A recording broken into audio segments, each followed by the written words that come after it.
Okay, I think we are live. How's everybody doing tonight? This is a late night gun chat. I hope everybody's doing all right.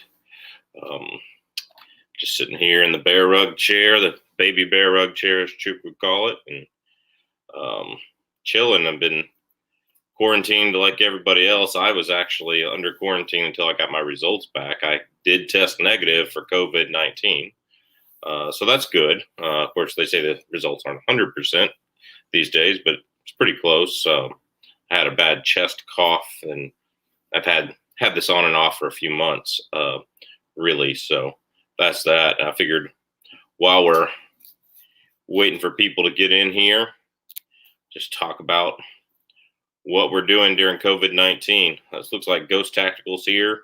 Yeah, Ghost, let me know if you want a link. I can send you a link. American Fitness is here. Hootie Who is here.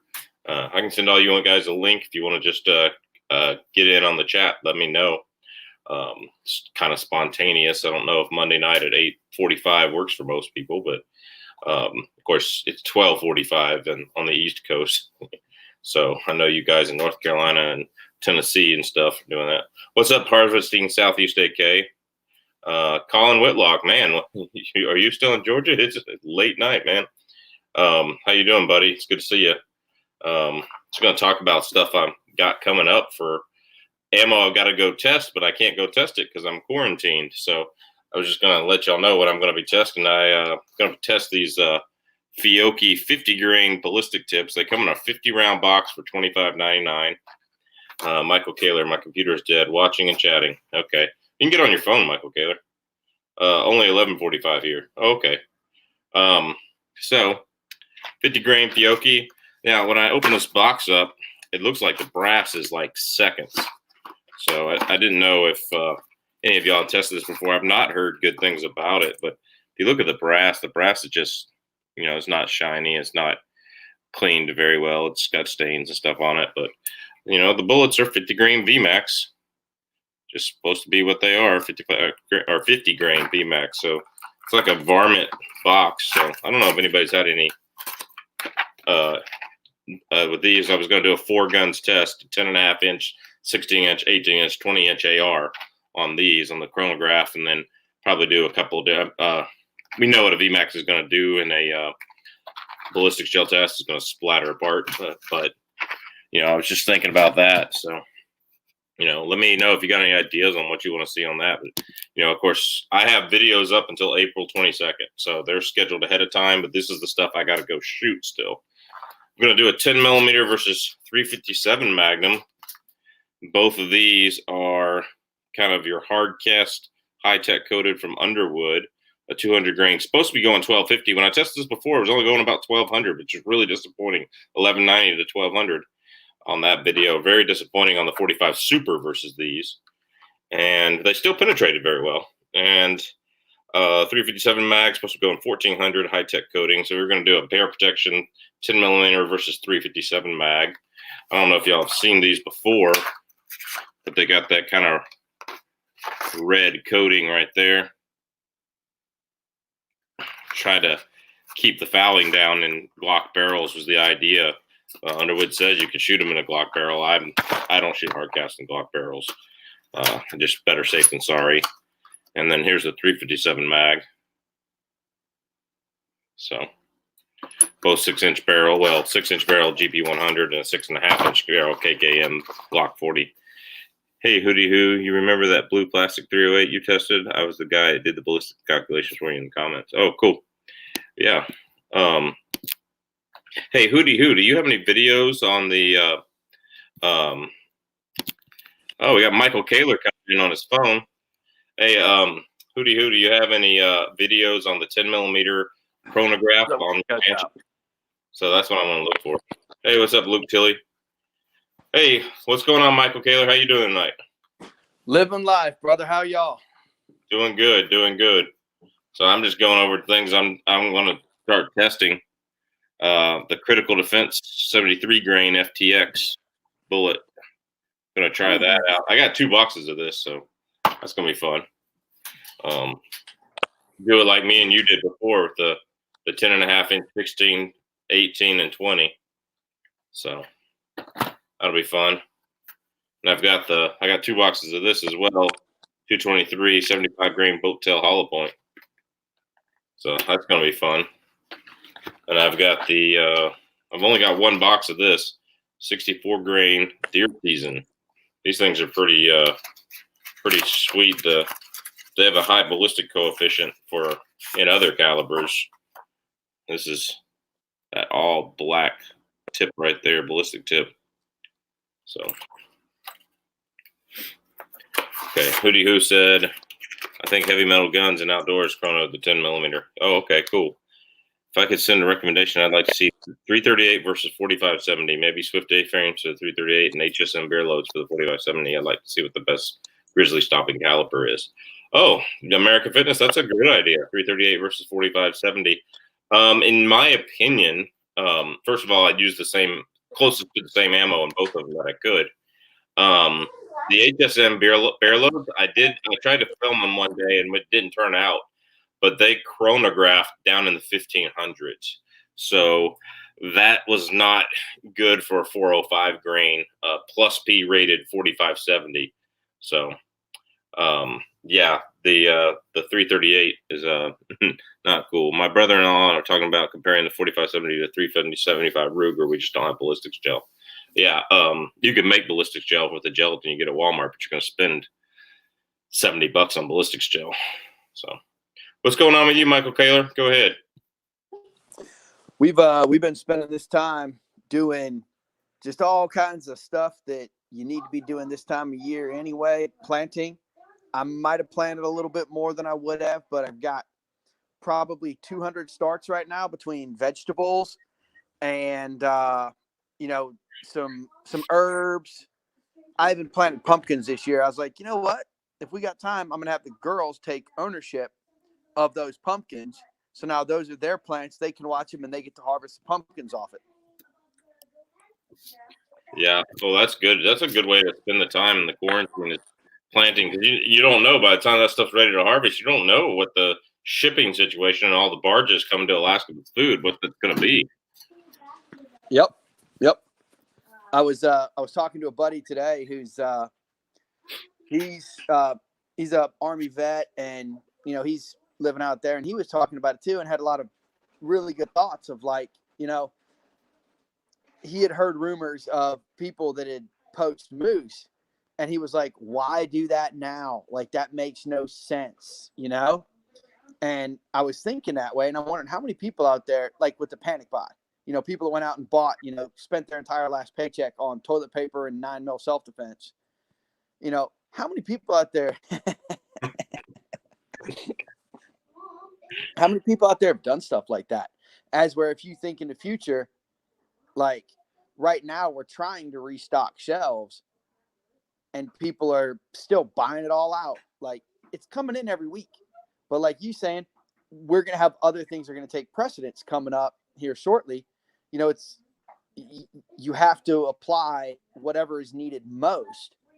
So we're going to start losing out on some of that other stuff. And you know what? Fresh fruits and vegetables, no better time than to plant your own or buy Alaskan. That's for sure. I know we got a bunch of seed packs left over. Cucumbers and squash and kale. I got a lot of kale. I can get kale to grow really well. In fact, I've thought about throwing kale seed out where I hunt because moose love the stuff. If you put a planter of kale on your porch, you'll have moose in your yard just about every other night. It's crazy. Oh, yeah, they freaking, like, if you could food plot hunt up here, I would plant nothing but kale for moose, which I don't think you legally can. John Fazer says he's starting his plants this weekend, but he has 3 feet of snow still. That's Fairbanks for you. We still have a little bit on the ground here and there. The ski trails are still packed, stuff like that. It got warm and melted a lot of it, but now it's like right at that freezing 28 to 32 mark right now. So harvesting Southeast UK, I know the 338 is very popular, but I found the 375, at least in the root cartridge, really has a decent trajectory of 250 grain copper bullets, and the 300 grains can stop an elephant. Well, yeah, it's a 375 Ruger is a nice cartridge. I didn't really see the need for it over H&H, but it's a nice cartridge. What I'd like to see is like a 308 necked up to a 375 that could run in an AR-10. That's what I'd like to see. Because you could put a 250 grain bullet in it. Yeah, it's not going to have the pop that a 375 H&H or a 375 Ruger is going to have, but you could really run that thing in an AR-10 with 20 rounds and 250 grain nozzle partitions or 275 grain partitions. And you'd have the ultimate bear defense gun right there, I think. So. I like that idea, necking a 308 round up. And again, yeah, you're going to lose a lot of velocity. You're probably going to be running around the, I don't know, guessing here, but probably around the 2000, 2200. But yeah, you put a modern, well-constructed, especially a gilded metal, a single pour bullet into that. And it doesn't even have to be an old school hard cast lead. If you put something that'll mushroom a little bit, something similar to Hornady's Dangerous Game Expanding, which just kind of flattens the tip a bit. Yep. Yeah, have a 20 round mag of those. That's about as good of a camp gun as you can get. Absolutely.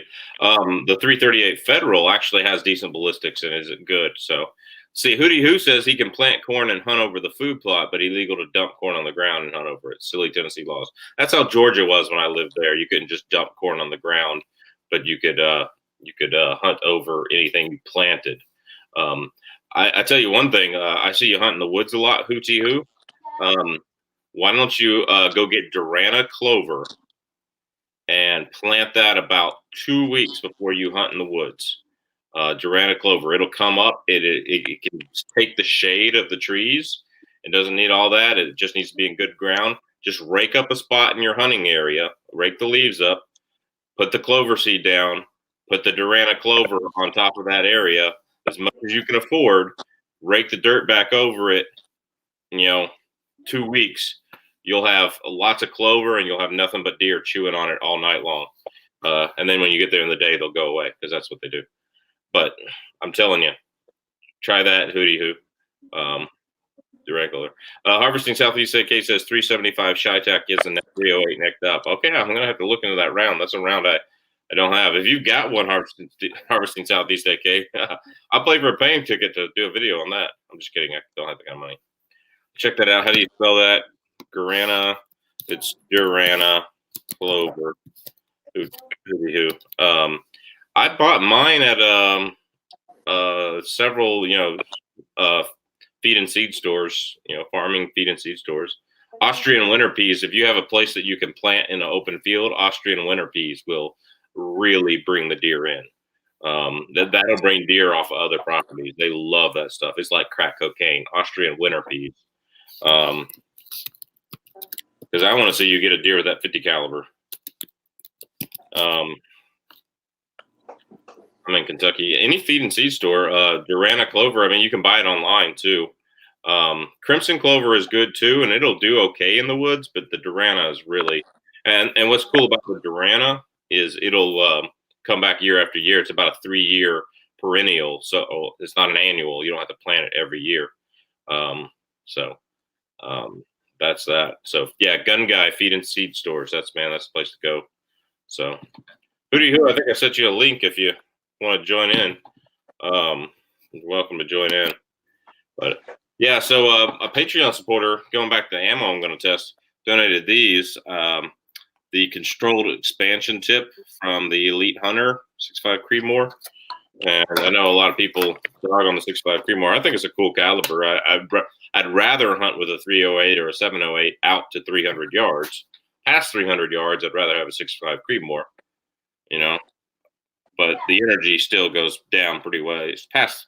I'll use my 7 mag, but that's that right there. It's got the moly coating on the bullet and almost translucent tip on the polymer tip. It's kind of cool looking. So I like the 6.5 Creedmoor. So everybody that makes fun of it doesn't want to be hit by it. I'm sure that's the case. Same Patreon supporter donated these. It's same thing, hollow point from Sig Ammo. I've had good luck with Sig Ammo as far as handgun ammo is concerned, but I've never tried the rifle stuff. And this is their hollow point, expanding hollow point. So kind of a flat tip there. That's a 120 grain. It's supposed to be going 28.25 at 2,126 foot-pounds. So I've noticed in the lighter grains that 6.5 Creedmoor we have with the 22-inch barrel, it's about what the box says. So there is that. And I got a gunsmith out in Eagle River donated all this ammo for me to use on the channel, and I still just can't go do it. But I'm going to do a short barrel comparison between 10 millimeter Liberty Defense, the 60 grain bullet, supposed to be going 2,400. Of course, we won't get that out of the Glock 29, and then I'll save enough to do a video with the Glock 40 too. Then we've got 45.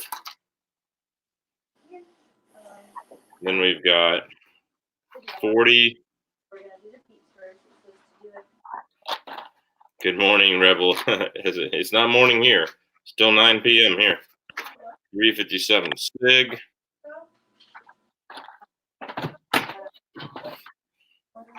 And then we've got the 9 millimeter as well. So we've got a ballistic gel block with that name on it for Liberty Defense. I've always heard it's gimmick ammo.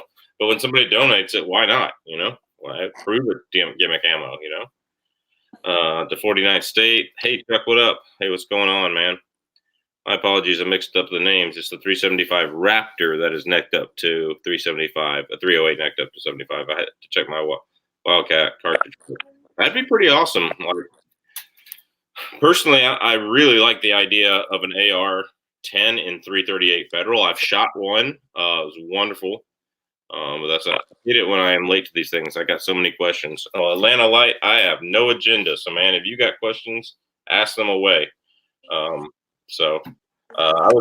were in the Atlanta area over Christmas. We were staying in out near Conyers, Loganville, and saw all my friends down in Noonan and Jonesboro and all the way down to Thomaston and that kind of stuff. So, Sharpsburg. So that was pretty cool. I thought about trying to get a shoot together while I was there, but it was just too much money and too much time and effort. Loganville, my wife has corrected me, Loganville. So, and Mrs. Alaskan Ballistics wins the Hot Award of the night. She's the hottest one in the comment section.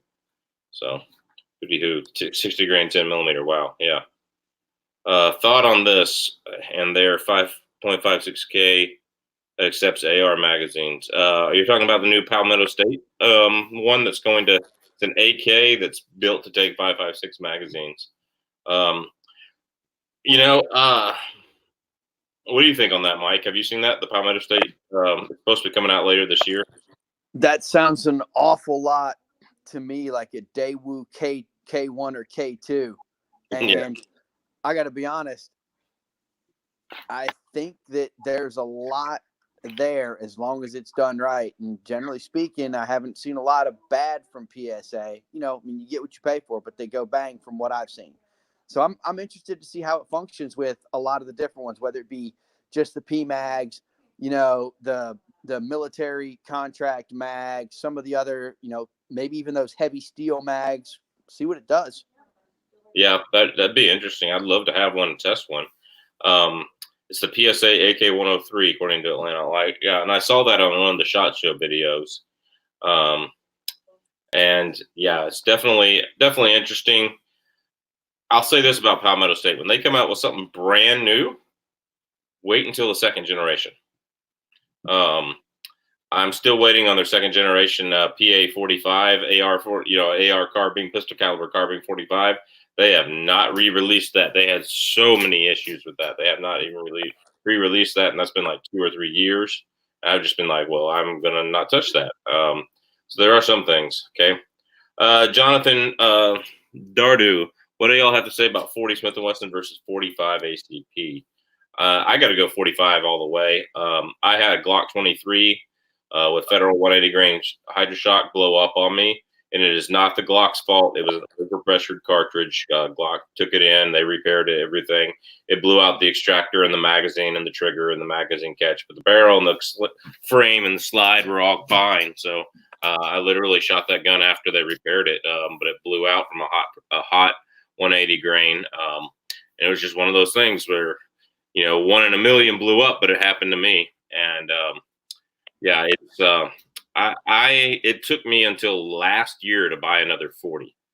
I just don't like the idea. And when I did, I didn't buy a Glock. I bought a Sig 239 with a lot more chamber support and a Smith & Wesson Shield, which has a little bit more chamber support. And you'll notice that they don't load 40 to light 10 millimeter standards like they did back in 2001 or 2000, 1999, 95. But back then, they tried to make 40 a short 10 millimeter, and that's not a good idea. So, yeah. 45, I mean, 2 world wars, man. What does 40 have for it? I like 9 millimeter. I got a 9 millimeter sitting right here that I can't show because it's YouTube. But other than that, there's nothing wrong with 9 millimeter. I mean, 9 millimeter is going to penetrate deeper than 45, generally speaking, depending on the ammo. So, Atlanta Light, Apocalypse handgun, Glock 17 Gen 5 or Beretta M9A3. That's a tough one. I don't know. What do you think, Michael? If I have to pick between those two, simply because of number of rounds and amount of training, I'm going to go with the Beretta. But if the choice is those two, my answer is yes. Yeah. I actually don't like the Gen 5 Glocks. I don't like that hole in the handle for the stuck mag. I would, if you were going to go a striker fired, I would actually go with the Beretta APX. In fact, that's what's sitting right here that I can't show on YouTube. I think the Beretta APX is a better gun than a Glock Gen 5, and it's a lot cheaper. I mean, you're talking about like right now, if you could find them, they're going $320 to $350 right now because they were getting rid of their stock. But between those two, I'd pick the Beretta M9A3 as well. It looks cooler. Main reason, the grip fits my hand better than the old school M9s and 92Ss and FSs and all that jazz. So that's that. Jonathan Dardu, I'm just looking to diversify my caliber options with everyone panic buying the 9 millimeter. If you still have calibers around, other calibers around, there are places that are sold out of all handgun ammo. In fact, Bass Pro in Anchorage was sold out of almost everything except I got one box of 10 millimeter Sig the other day. That's it. I bought their last 2 boxes of 9 millimeter 115 grain practice round. Yeah. I'm if you're you should have already been diversified. I think right now, if we're going to the range, my wife and I are going to practice with the 40s. So there's nothing wrong with the 40s. My practice with the 45s. I've got some hand loads a friend did that aren't great, and they jam occasionally. They aren't over pressured, so I've got like 120 of those left, so we could go do that. So I typically shop at Alaskan Ammo. I buy 10 millimeter, but it's pricey. Yeah, it is pricey, and 10 millimeter is the way to go if you're going to have a one gun out all over here. I wish 300 Blackout was cheaper. Yeah. Yeah, you got to get into hand loading for that, Hoodie Hoo. Jonathan Dardo, leaning towards 45 ACP, I think. Yeah. And Jonathan Dardo, since you're in town, I love Alaskan Ammo. They're great, but if you're ever up in Wasilla, which we can't travel to right now, but Arctic Ammo has cheaper prices. And if you're buying like Federal HSTs or Spear Gold Box in the 50 round law enforcement boxes, go down to Northern Security. That's where I get mine. I said I wasn't going to stock 45 the other day, and then I found a whole box that needed a couple more. I found a whole ammo can that needed a couple more boxes in it of nothing but 45. So I went and bought a box of Federal HSTs, and they're like $12 or $13 less than Alaska Ammo. Atlanta Light, AR or AK?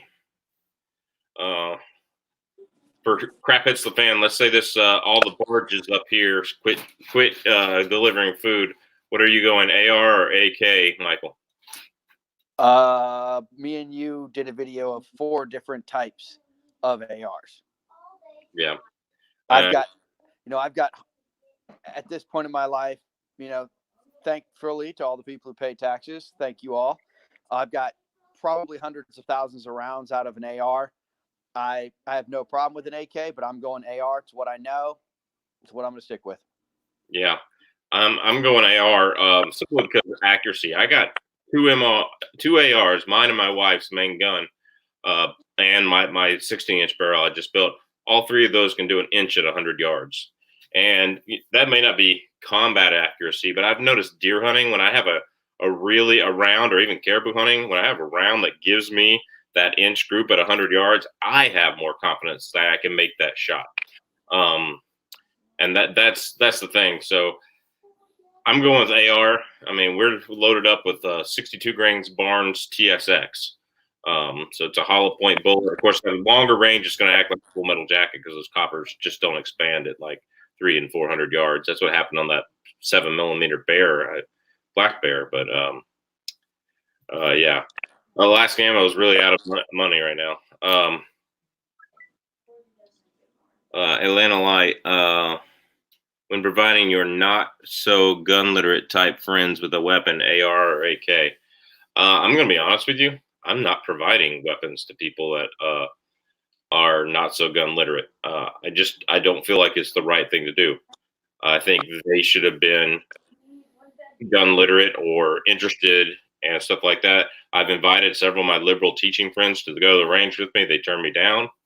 One of them didn't. One of them, she actually sent me a text or Instagram message a few days ago saying, thank you for telling me how to shoot a gun during this time. But like, I feel like if I had certain friends that say, oh crap, we need to protect ourselves, I feel like they're better off avoiding trouble than having no training. And I'm not saying they couldn't, to be honest, if you're going to arm your not so gun literate type friends, if that's a moral decision you've made, and I'm not saying I'm the right way to do it, I'm just saying that's what I'm doing. You ought to do a 12 gauge shotgun, man, because they're not going to be as effective with a AR or AK as far as their accuracy and that kind of things. So, hey, the poor conservative, I'll just stop by to hit the like button and lend some support. Be safe and stay healthy. Yeah, thanks, man. Has anybody bought ammo from Three Bears and Chugiak? How are their prices? Their prices, I heard, were going up. They were like upselling, upcharging. And so was Northern Security on their Full Metal Jackets. So I had to teach one of my friends to load a 12 gauge shotgun the other day. Yeah, that's that. Yeah, it's not cool right now. Yeah, so I would definitely say 12 gauge shotgun is the way to go there. Maybe if you have a bunch of like 30-06 laying around, you let them have like a hunting gun. But I don't think you give an AR or AK to somebody who, it depends on who they were, and you got to judge that person's individual character. For example, if they were a flaming liberal, Obama socialist supporter, and voted for Hillary, and have all these Bernie Sanders things on the back of their car, and then they want you to have a gun now, no, elections have consequences. They don't get my guns. Period. Okay. If they were like, guns are cool, I just don't want to own one, I vote Republican, or I'm middle of the road, and they're your friends that go to church with you, and you know them pretty well, and they're willing to learn right now, then that's a different story, I think. But my general policy is I'm not going to arm any of my neighbors. I'm not going to arm. I might arm my wife's family. All my wife's immediate siblings are in this area, so I might arm them. But I'm not going to arm anybody else, as far as I know. I just don't think that's a good policy. Hey, I'll submit an opposing view, and that is that whichever weapon we think that they will take to the quickest. So for me, I would be able to teach them easiest on the AR platform. And I think the AR platform lends itself a little bit more to shooters who are ready for it to be a little angry, a little more loud, a little more kick, which the AR is going to have a little bit less of that, because right now,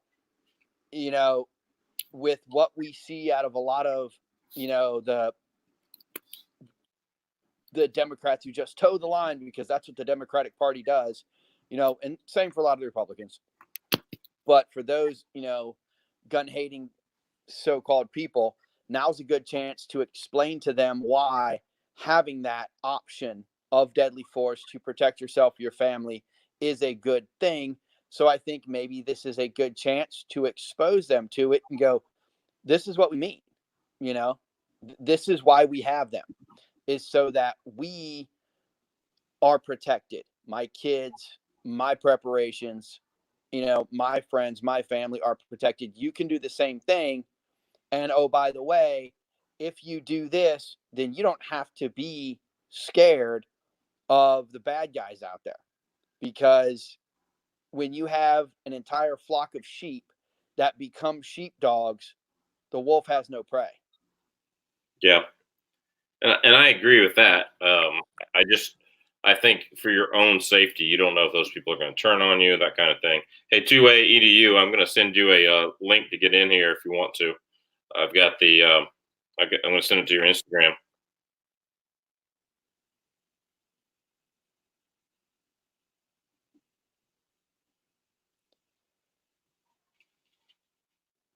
As far as for new shooters that we do know, we'll get rid of people that we don't know. So we'll say it's a new shooter on that AR/AK question.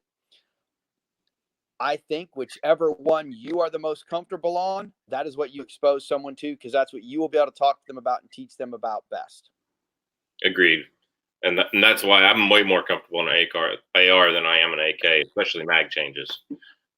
Mag changes are just so much easier on the AR, in my opinion.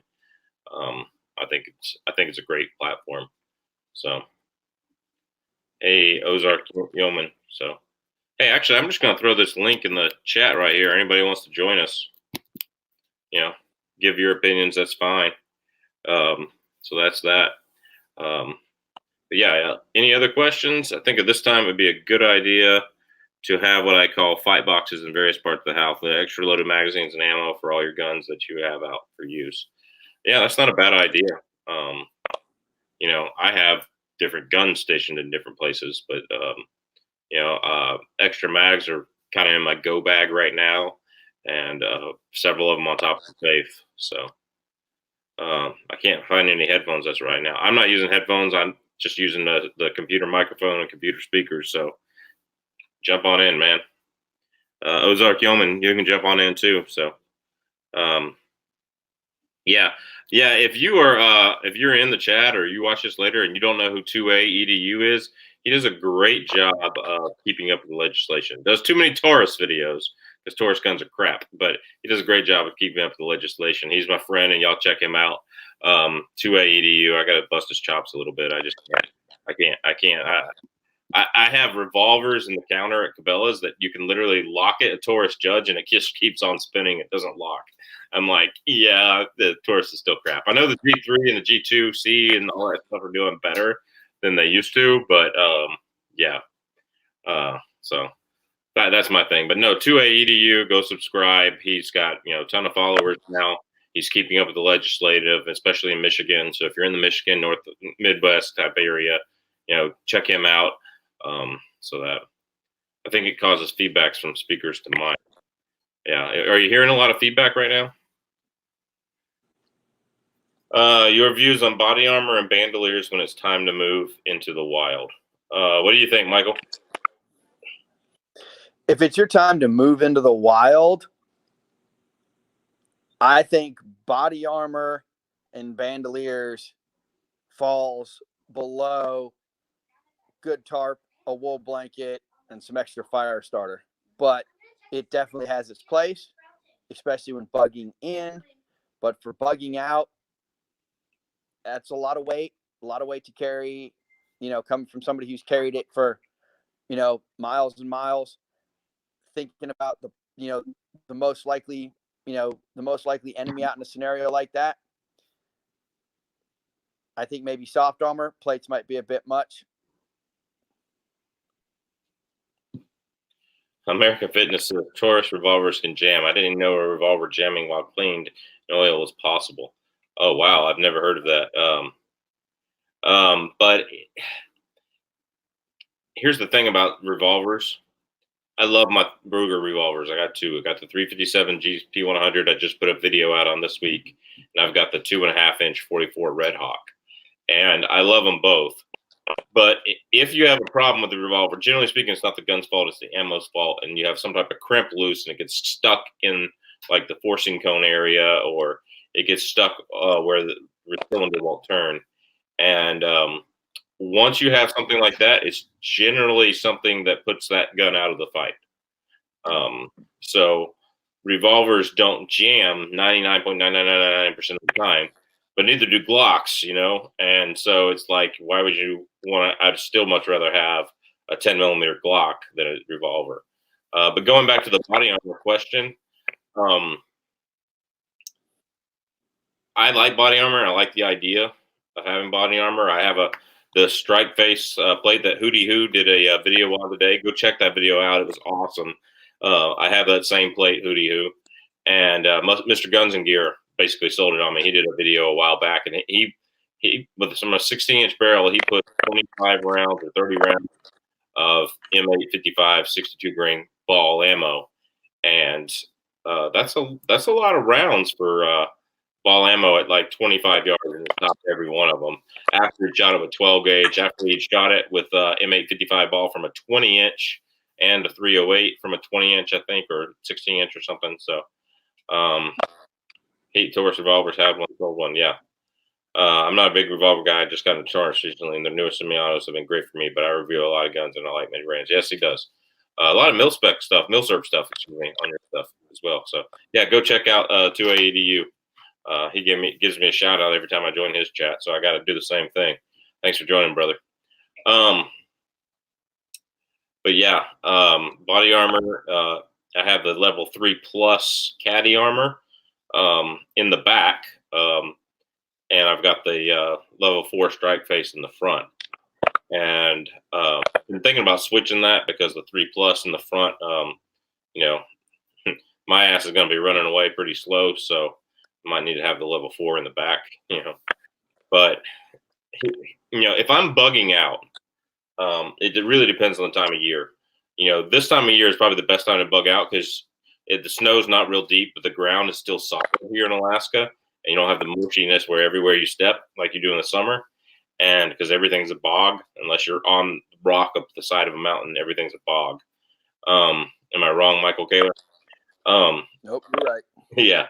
And so I would, in a bug out situation, this is probably the best time of year to bug out because you could still use a pull sled and snowshoes where you had to, and you could bug out.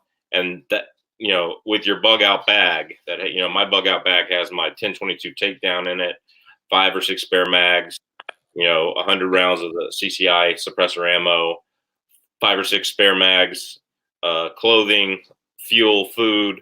It's going to have my tent and sleeping bag in it in a minute when I get it all organized. Maybe I should do a video on Alaskan bug out bags.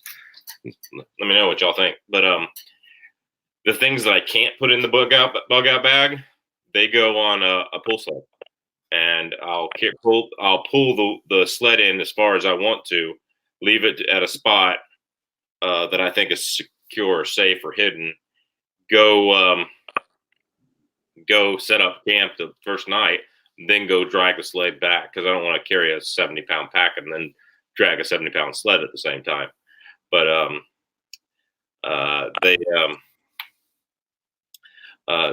that's the idea.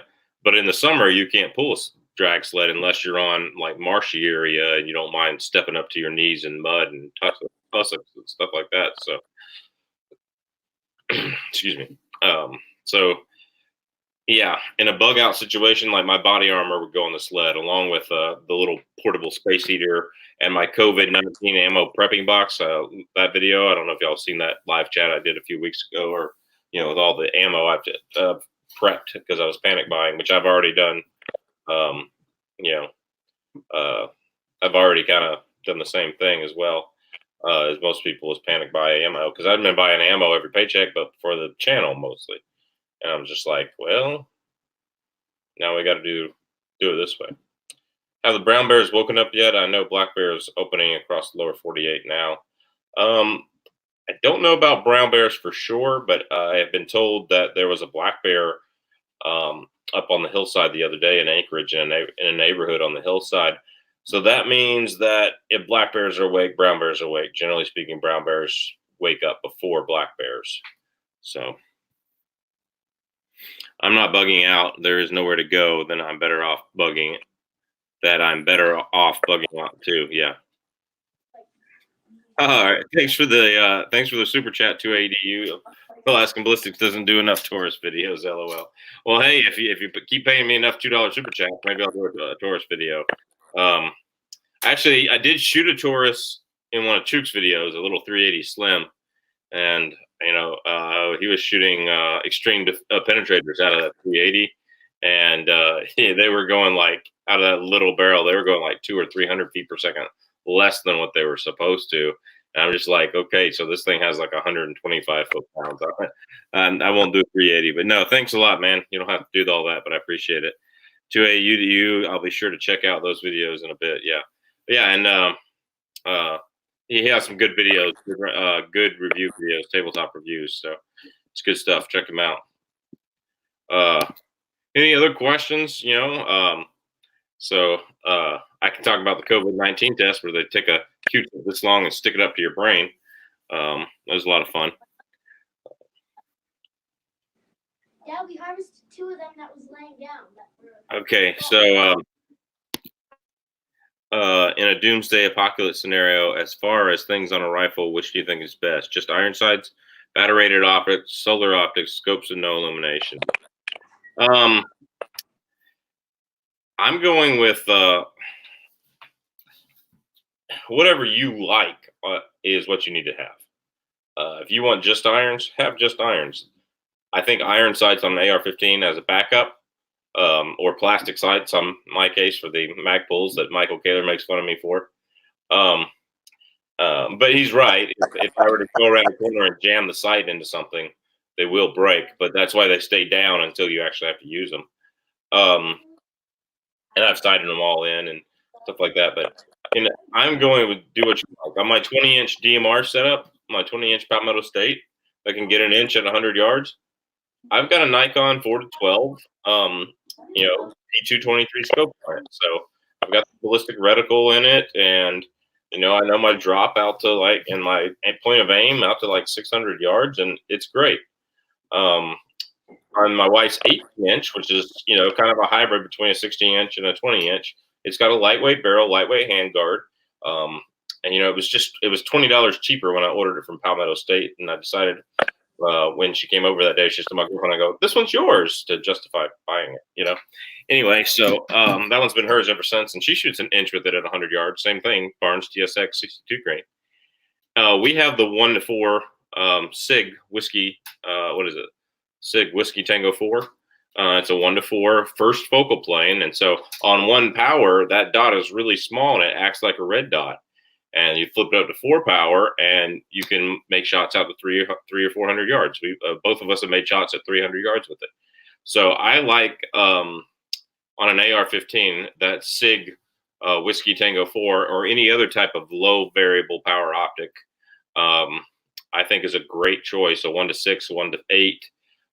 Sometimes a 2-7 or 2-8 is okay, but I prefer a 1 myself. And I just think that. With the illuminated reticle on it, you can use it as a red dot on 1 power, turn it off and flip it up to 4 power, and you can shoot as far as you want to. I'm pretty sure that that's a great way to go. All my guns have irons, glass, bricks, batteries, die. Learn to shoot with irons if it's stick shift of the gun world. It's the stick shift of the gun world. Yeah, that's cool. And it's very true. And it really just depends on the gun. Right now, I was going to put a red dot on my 4570, for example. But right now, stick with the irons because I don't want to spend the money on that. So I saw the grandma store sprayed down by some medical workers about a week ago. All of them were wearing M95s. My county has now at least 20 confirmed cases. Haven't seen her since. Wow, that's interesting.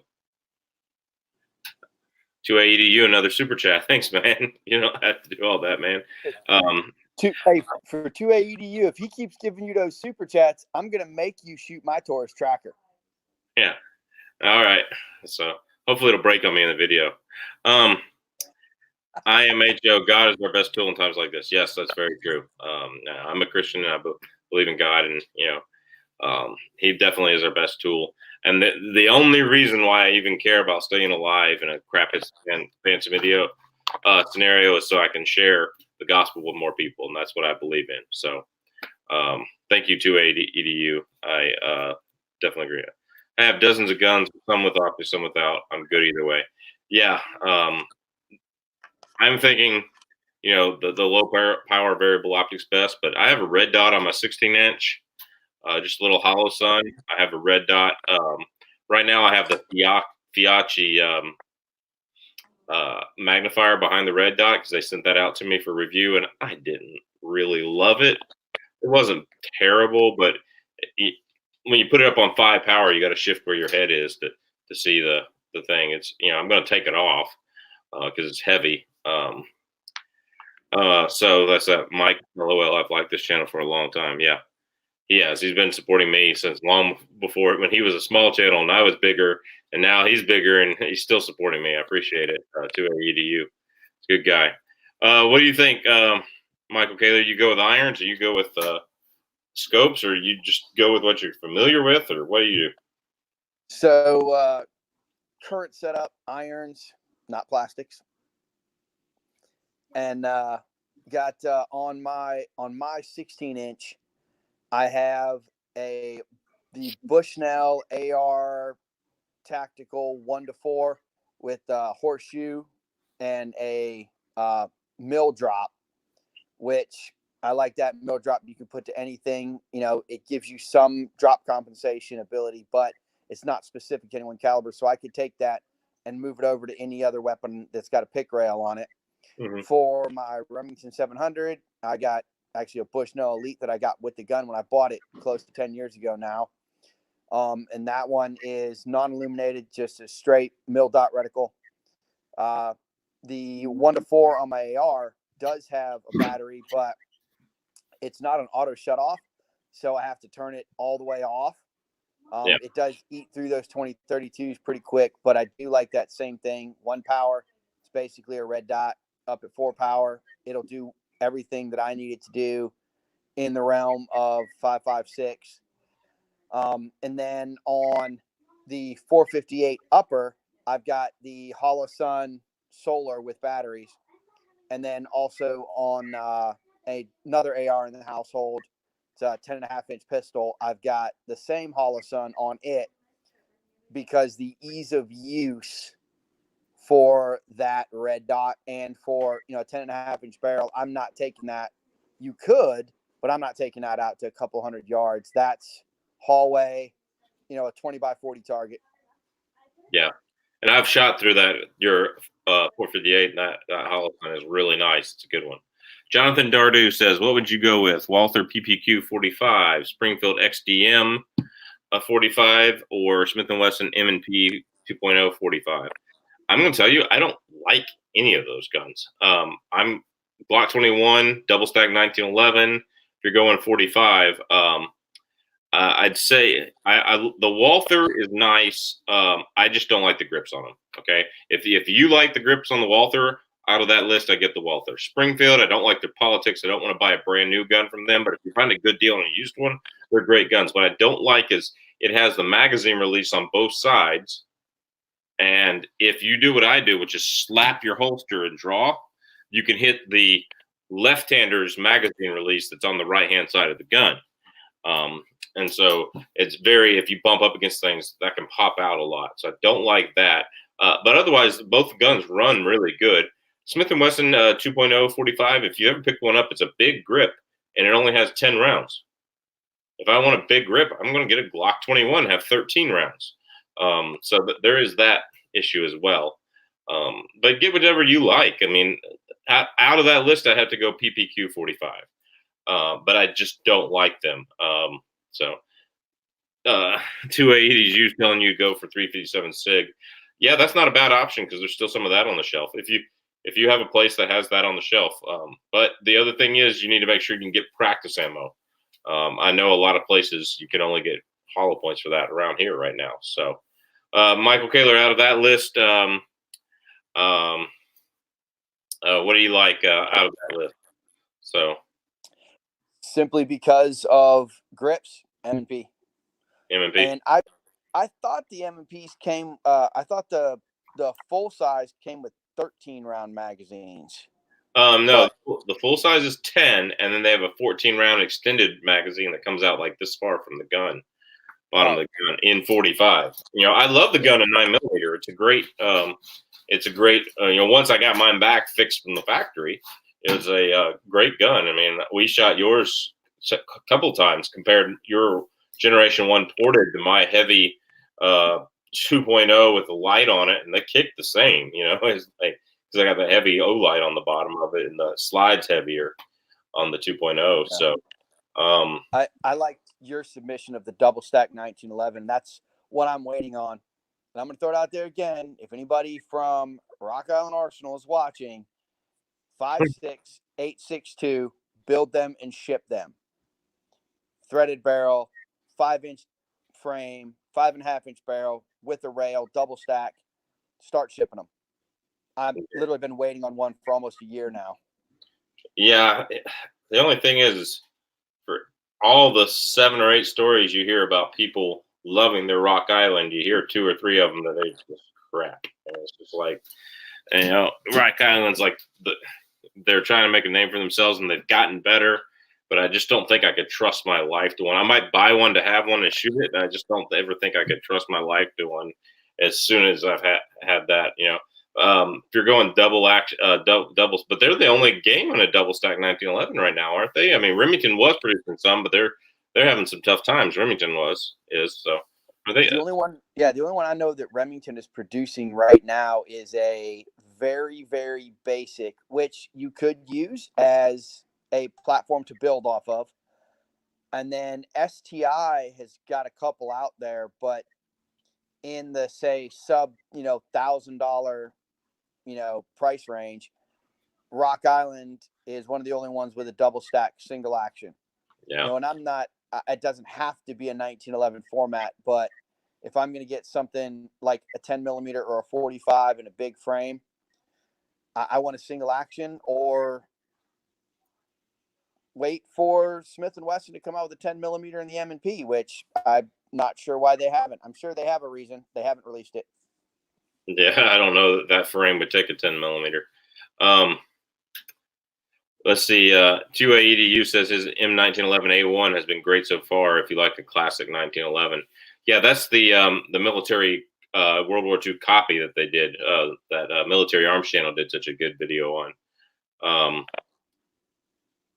Mine was squirrely to begin with. Okay, after a trip back to the factory. Now I'll tell you which Rock Island I really like. They do make that double stack, 6-inch barrel, 10mm 1911.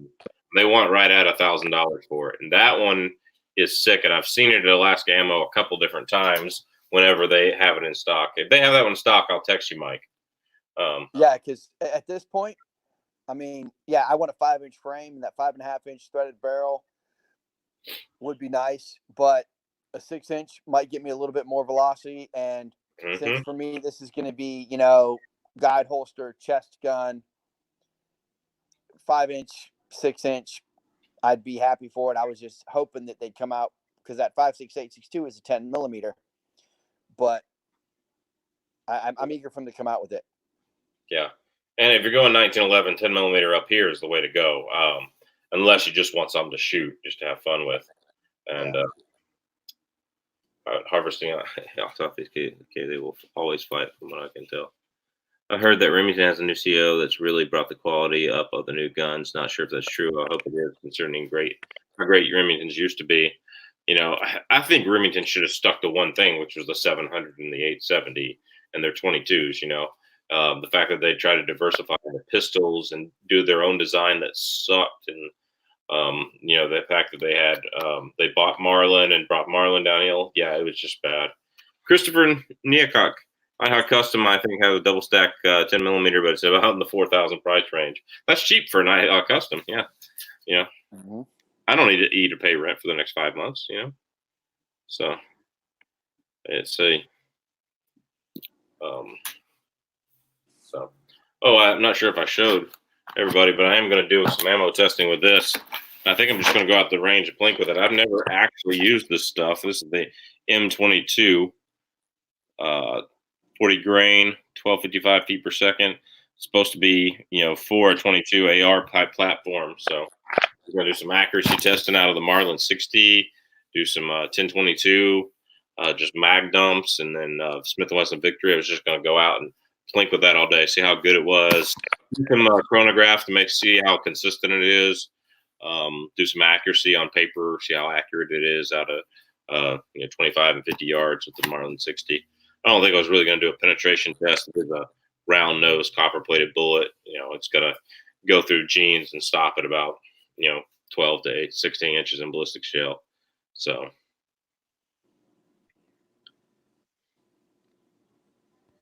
all right, so we got a religious thing going on in the comments here. I did a few videos on the 45 Tisas A1N1 so far on the 9mm, same gun basically. Yeah, I like that stainless gun they have out that I was thinking about getting. I was thinking about getting that one, but right now I think my next purchase is going to be that. I think it's the Fostech or Franklin Armory binary lower right now. You can get them at Alaska Ammo for $500, and I wanted a binary trigger, but they're $399, and the $499 for the whole lower. And it's like, why wouldn't you? You don't have to install the thing. You get a brand new gun. And then I put all my green parts from my other build on that lower, my green stock, my green grip, and throw that on there. So I wish I could show that build off. I haven't shot it, but in that one video, that was to NEPA Gun Talk. So. What does everybody think of the Glock 44 for survival pistol? We saw it on a local gun shop's website for $325. Yeah, unfortunately, the Taurus has done better than the Glock and the 22 long rifle thing. Mac has a great video on how the Glock has just been terrible with bulk ammo, and I know a lot of people have them, and they do well? It's really just like any other 22. You got to find what it likes. My Smith & Wesson Victory is good with anything that's high velocity until you suppress it. When you suppress it, it is very ammo picky. And if you watch that COVID-19 ammo video box, I stocked up 1,000 rounds in there of what it likes. It only likes that 45 grain CCI suppressor ammo, and it likes the Norma subsonic stuff too. But yeah, that 45 grain suppressor ammo is so picky. And I just think that the Glock 44 is probably a lot of ammo picky, probably between different models. It's, not a huge deal, but it's not a deal breaker for me for a 22. But I want to see more of them running right. And it seems like Taurus got their double stack 17 round 22 running right to begin with. And I really like Glock with the 44 on top of typical Glock. Yeah. So far, it's been a disaster, and some of it might be the ammo, but is what it is. 2AEDU, did you have the Taurus 22? How is that the TX 22? How's that doing? Is it doing really well? Because as cheap as it feels in the hand, it seems to be doing really, really well.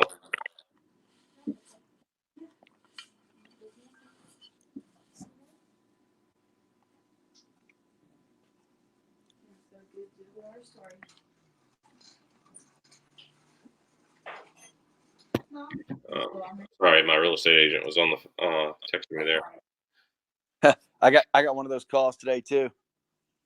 Yeah, we're trying to buy a house, so we figured this is a good time to lowball in Anchorage.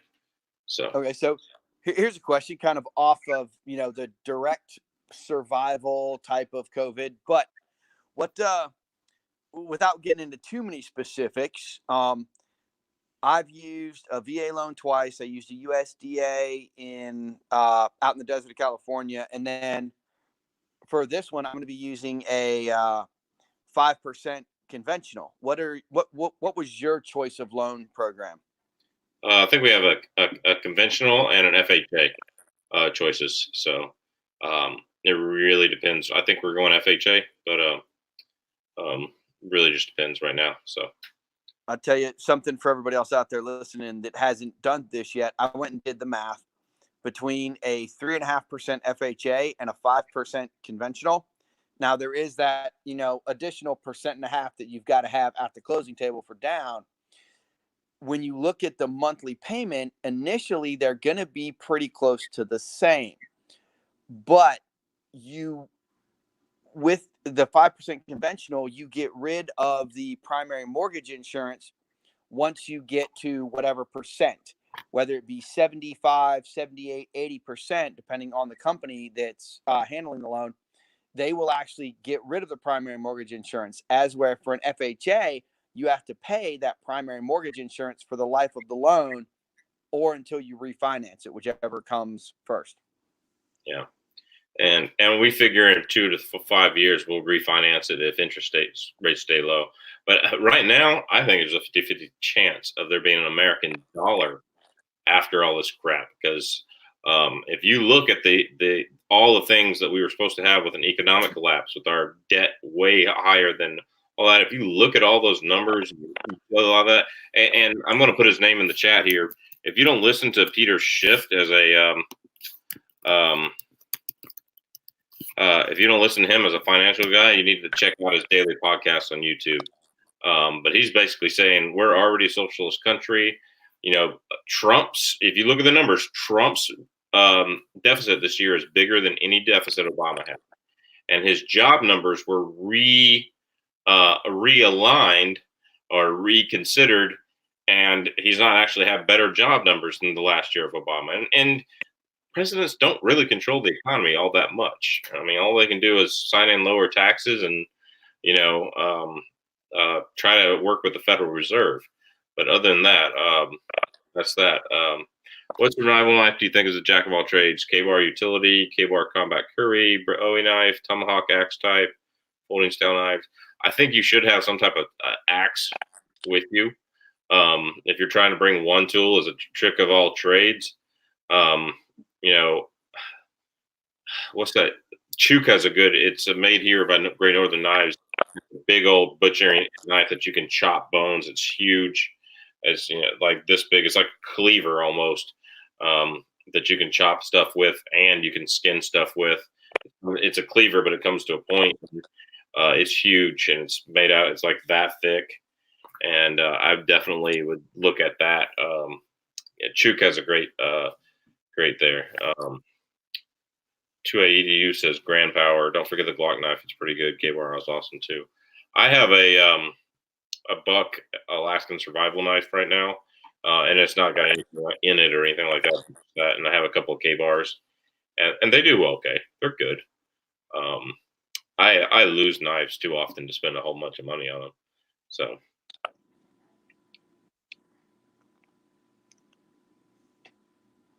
Yeah, I agree with you, Alaskan listeners. The American economy is about to crack, and not trying to go all religious on you again, but the LDS and the fundamentalists have started getting super ready. Yeah, no, I totally agree, and that's one thing about Mormons is they believe in preparedness, which is pretty cool.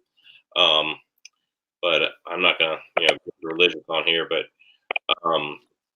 one of the biggest things is bring a chainsaw, oil, and a sharpener, and plenty of gas.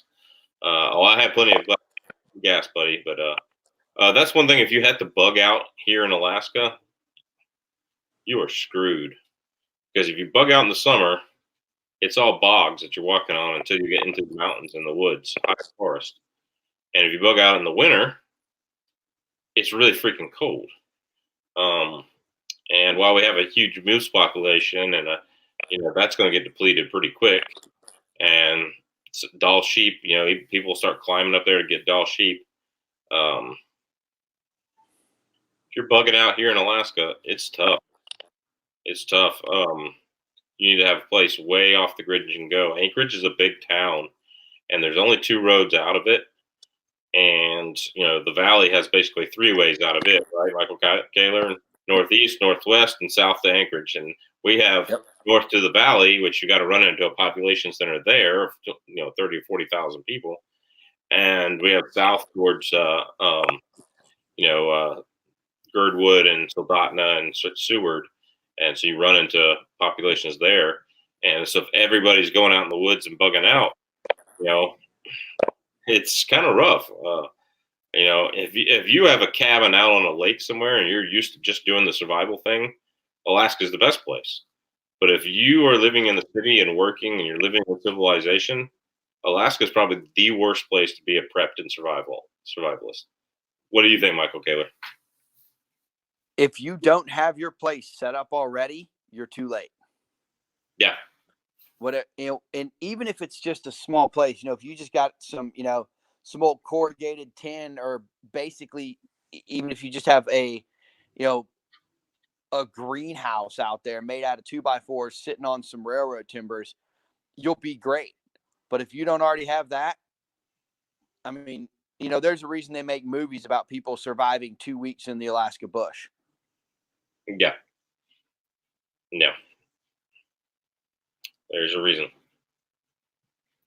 Yep. Yeah. No point. I think a lot of that too, though, is that here in Alaska, we have a habit of making community out of strangers, because this place will chew you up and spit you out if you're not ready. But if you've got a few friends, and you guys can put your resources together, you could live here for the rest of your life. If you know what you're doing, you got a few good friends, and you got it set up. Mm-hmm. John Fazer, I already live in a log cabin in the woods. John Fazer, text me because I'm coming to your place. I'm bringing lots of food and ammo. So, anyway, but no, now would be a good time for you to own a Super Custom and land it in the remote Alaska or Brooks Range. If I'm going remote Alaska, I'm going southwest or southeast. I'm not going to the Brooks Range. I'm not experiencing winter 10 months out of the year. Where we live in Anchorage, we have winter, June, July, and August, right? And the last few years, we've had April and May and September and up into October be really like fall. So it's been nice. But generally speaking, you have winter, June, July, and August in Alaska. And up in the Brooks Range, you'd have winter, half of June, all of July, half of August, and then you have winter again. No, I'm okay with that. Atlanta Light, civil unrest, collapse of government, apocalypse, doomsday scenario. What will your opinion be the most valuable items for trade? Guns, bullet, alcohol, seeds, etc. Well, all the books say 22 ammo, but you know what? I think it's just going to come down to what people have, and different people are going to trade different things. And what was that book where they were talking about the EMP? I read it a long time ago, but they're talking about the EMP blast and how everybody was using 22 ammo. They'd have squirrels for sale at the road, 5.22 ammo. And I need my meds, no bugging out for me. Yeah, there's that too.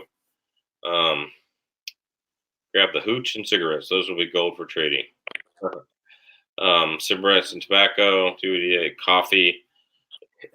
Whatever you have to trade. I'm not worried about that. Like I said, do I think we're going to come out of this unscathed economically? No. Is this going to be the big collapse that everybody's predicting? 50-50 chance, nobody's working. A lot of people aren't working right now, aren't getting paid. A lot of people aren't. It's 50-50 chance in a lot of what? Toilet paper and spam, Alaska One Andy. Yep. Here, alcohol can be bartered for almost anything. Lots of alcoholics here, that's for sure. True, addictions first. Preacher conference. So. Well, and we saw that toilet paper went like, seriously, folks, that's what you went for. But again, that's only going to be there for a short period of time. Once that's out, then your things like being able to trade 22 ammo or 90 proof or 190 proof 95% alcohol that's useful for many other things than just the drinking, and that will be good to be used for many things as a barter item. Yeah. There's a lot out there, but as far as the number one thing in Alaska, I think 12 gauge number 8. Buckshots and slugs, probably more than that, but yeah, 12 gauge number 8. Yeah, I would go with that. Or 22 long rifle, right? 23, 55 grain, 62 grain, whatever. The 49th state. Oh, you are a genius. The 49th state. I bought a bidet when everybody else was buying TP. Bah, ha, ha, ha, ha.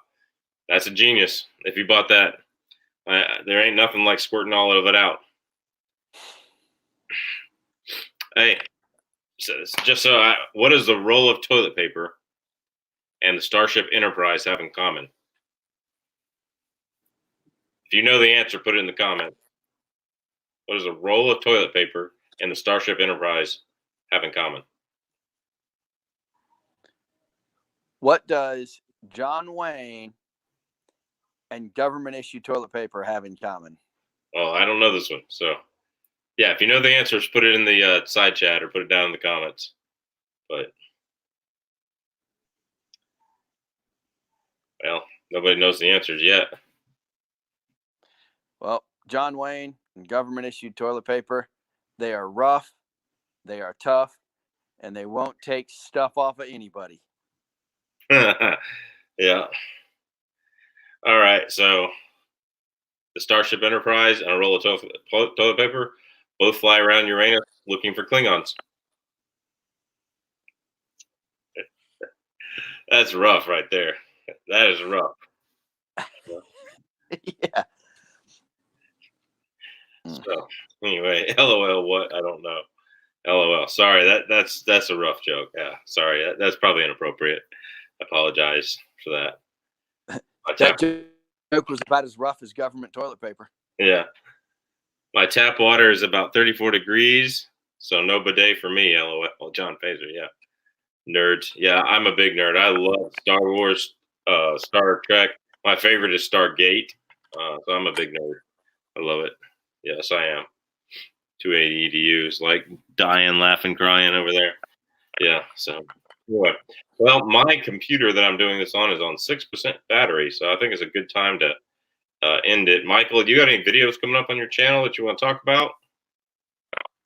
Yeah, so my computer, the charger cable for it went out, ordered a new one, got the email tonight that says there was a problem with your shipping. So I actually had one I planned up. I was going to put up kind of a educational vlog type for the week with what we've been doing right now with the girls in homeschool and some of those life skills that we're teaching. Got a couple of things that I'll just kind of walk over real quick. So we actually started out of a styrofoam cooler and a 25-watt light bulb and a meat thermometer. We've got eggs going. Cool.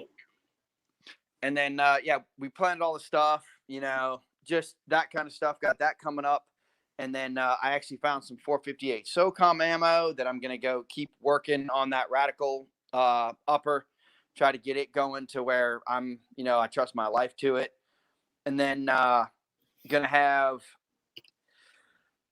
got a couple more things planned. Another one's going to be an update video for the Snow Bear snowplow that's been less than optimal for me. I've actually got more welds that broke that I found the heat actually didn't penetrate in. So basically it basically just threw some melted metal on two pieces and hoped it stuck. And well, it hasn't. So I'm going to have to go update with that. What do you got? Well, I wish I did more diversification on my channel, but coming up, we've got a 10 millimeter Buffalo Bore Dangerous game out of the Glock 29, 20, and the 40. And so that's the copper solid mono metal bullet 190 grain 10 millimeter that they advertise as safe for Glocks. Thanks, guys. What is Mike's channel? 280U. Man, you don't have to do all that. Michael Kaler. It's just Michael Kaler. Michael, if you can type, and let me find your channel. I'll put it in the chat. I'll make sure everybody finds right here. Give me a second. Yeah, for everybody out there, I try to keep my channel diversified. Basically just all my hobbies. I've got stuff on there for old videos from my Suzuki DR650. I've got a series of videos on there of just building a balance beam for the girls, firearm stuff, a little survival stuff here and there, and some. I'm probably going to also start putting up a couple more like, thoughts type of videos. Like one of them I did was on appreciation, just appreciating what you have, where you're at. We were down in Seward and I just sat there and I looked around and I had, my brother-in-law and sister-in-law, my nephews, my in-laws were there. And it was just one of those moments. And, so I got a wide variety of stuff on there. Cool. Glock 20 perfect all around, should be adopted by every military. Yeah. I think the 40 is so much better than the 20 though. It shoots so much smoother. The Glock 40, it's crazy how much smoother it shoots, being that heavy front end. Plus you get like several hundred feet per second, sometimes 150 feet per second more. Let's see. Somebody had a question for you. Well, first of all, 280U had a question. I missed it. Do you have a cool critter in the tank behind you? My wife has a turtle, and I think turtles stink. So if we have to, we'll eat the turtle before we eat the dogs. So anyway, yeah, she takes care of it. I don't do anything. So as long as she's in charge of it, I don't care. All right. The 40 is nice. I love mine. Yeah. I shoot my 29 better than my 40. Some days I shoot my 29 better than my 40. It's weird. But yeah. Yeah, there are some good channels in here. Shout out to all the guys. Harvesting Southeast AK, 280U. A lot of good channels in here. Our Ozark Yeoman, good channel. Make sure you check him out. If I'm missing you, I'm sorry. But John Fraser, good Alaskan channel. John, you need to contact me on Instagram. Get phone number so I can text you. Make sure you get in the Alaska Gun Chat text when Chook does his. So we have a turtle too. Wife takes care of him too. Yeah. My wife thinks the turtle's cute, which is probably why she thinks I'm cute. So anyway, so that's that. But also coming up on the videos, I've got 45 Super versus 10 millimeter with Underwood Extreme penetrators. That'll be our 4th video in that series. And y'all are watching tonight. I'm going to let you know 10 millimeter destroys the 45 Super in Underwood Extreme penetrators, and those copper solid bullets, you just can't get the velocity you need out of the 45 case capacity. And 10 millimeter just destroys it. Of course, it's much higher pressure even than 45 Super. But everybody's home. It's Trini Corona. Yeah. So that's that. So, well, Thank you. John thanks, Mike. Yeah. Make sure you go subscribe to Michael Kaler. And definitely want to hear this 458 SOCOM. Yeah, so Michael Kaler and I filmed a video, and my camera's out of focus a lot, and a lot of the footage just did not turn out. But we tried to film a comparison video. It was totally my fault, and I owe him the next box of rounds for that thing because of that, I think. Like 458 SOCOM is a nice round Atlanta Light. It's not extinct up here. It's considered like your AR platform bear protection up here. So you can get 10 rounds of 458 SOCOM. I got a video I did with another friend who has another 458 SOCOM. And he built his from the ground up on a Tromex. Which is the way to go in my opinion. And extreme penetrators on that 458 SOCOM, man. That thing rocks. It's pretty heavy gun. You can recover faster than you would with a 4570, and you get like 70% of the power of a 4570. So think of a 454 Casull essentially in a 10 round AR platform. That's exactly what it is. It's designed. It's about that same power, maybe a little bit more powerful in the most powerful loads. So you get like 70 of that. Thinking of building a 40 Super on my P80 build. 40 Super is pretty awesome. That's an awesome round. Outdo the 10 millimeter by far. I've shot a STI 1911 to 40 Super. Might be the most accurate handgun I've ever shot. I want to build an AR-10 with a 300 wind short mag nicked up to 375. Yeah. Remington was building the AR-10 for a while. Their AR-10, their SR-25 or R-25, they called it, with the Remington short action Ultra Magnum. I don't think the short mag quite fits in the case, especially with a long bullet. I don't think it fits in the magazine that well. I love 6.5 Grendel and a 12-inch as well. So, yeah. So anyway, you just made a demand for a 454 Casull AR. Shh. Well, with the rimmed cartridge, I don't think that's going to happen too much. But a 454 Casull lever gun would be fun. That would be fun. Same caliber. I don't know if anybody makes one. But anyway. But yeah, it's been a good chat. We've been going on for about an hour and 20 minutes now. So thank you, everybody, for being in the chat. Thanks, Michael, for coming on. John Pazer, make sure you send me your information over on Instagram or Facebook so I can get your number and text you the link so you can be in the next one. So anyway, God bless y'all. Take care. We'll see you at the range.